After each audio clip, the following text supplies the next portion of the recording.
This presentation is a little bit of a flight of fancy.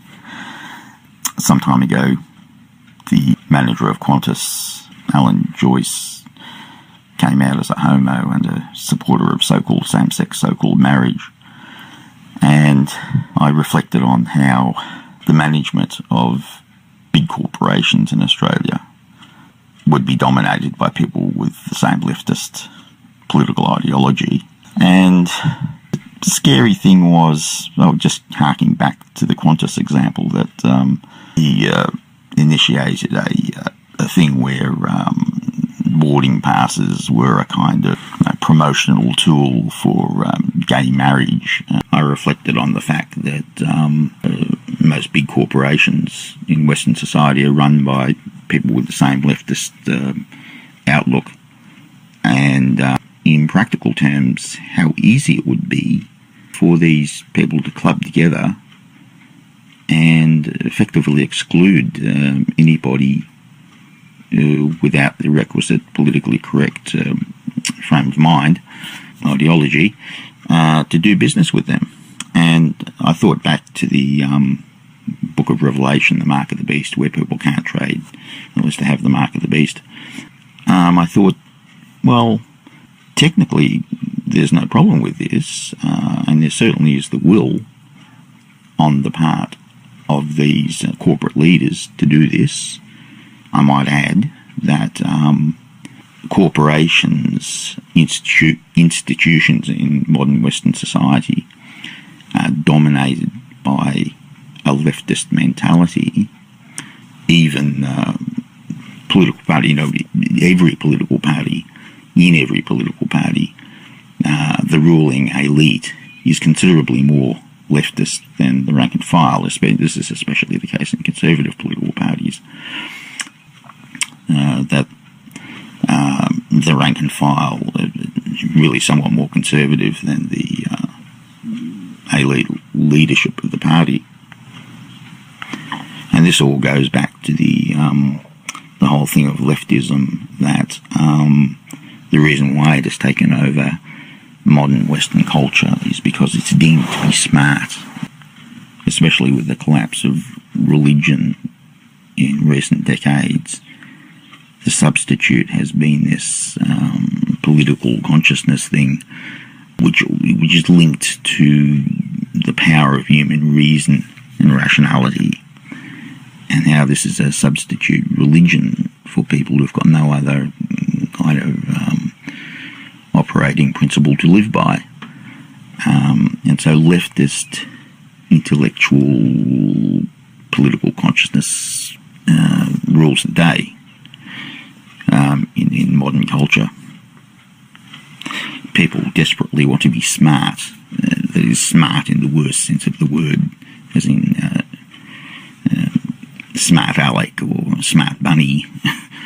These are the people with the big ideas, as in, what's the big idea?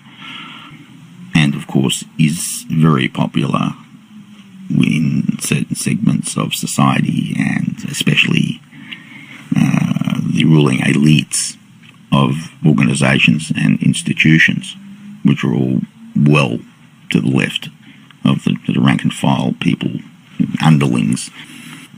So I came up with this idea, rather perversely, of a diversity certificate, which is frighteningly easy to not only envisage but to practically implement.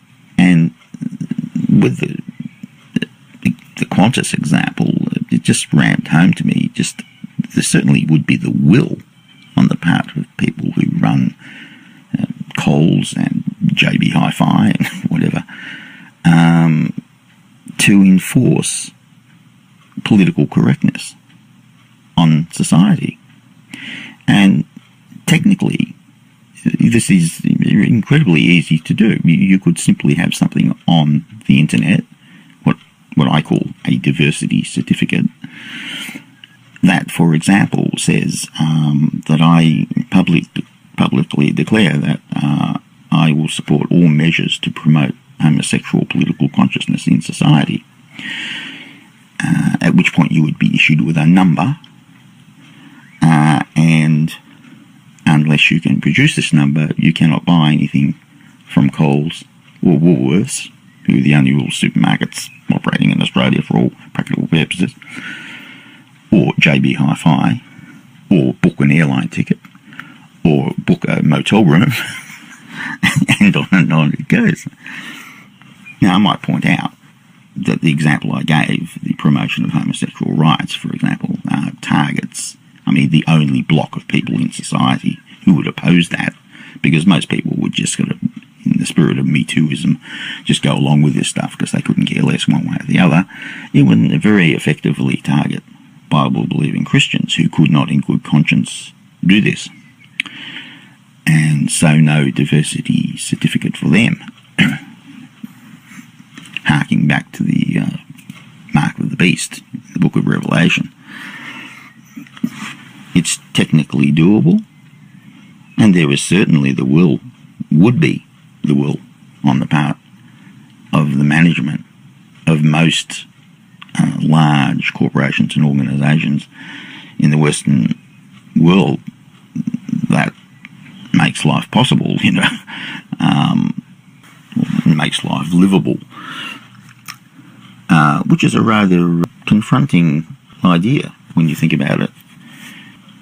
Now, having said that, I suppose the good news is that I doubt that this would come about anytime soon, because I think even among leftists out there in the general public, more the odd-bod civil libertarian types, I think there would be a real resistance, even by leftists, of something that is so intrusive to the freedoms of the individual.